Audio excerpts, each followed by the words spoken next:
Hi friends, ரொம்ப நாளுக்கு அப்புறம் ஒரு மார்னிங் vlog பார்க்கலாம் வாங்க.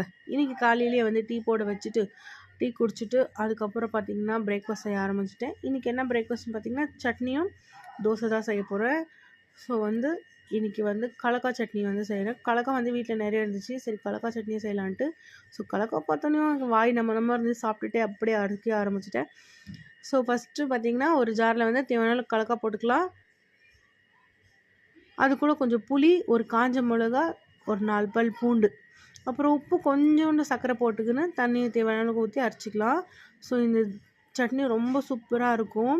ஸோ ரைஸ் கூட சரி, சப்பாத்தி, தோசை கூடலாம் நல்லாயிருக்கும். வெறும் கலக்காய் போட்டு அரைக்கிற சட்னி ட்ரை பண்ணி பாருங்கள். அப்படியே கூட சாப்பிட்டு இருக்கலாம், தாளிப்பே வேண்டாம், அவ்வளோ நல்லாயிருக்கும்.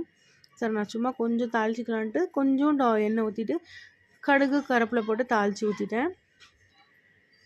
ஸோ அதுக்கப்புறம் பார்த்திங்கன்னா தோசை வந்து தவா சூடானு தோசையை போட்டு எடுத்துக்கினேன்.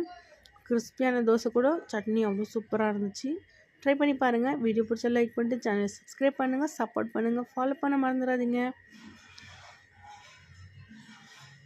ஸோ நான் சொன்ன மாதிரி இந்த சட்னியை ட்ரை பண்ணி பாருங்கள். அடுத்த ஒரு vlogல பார்க்கலாம்.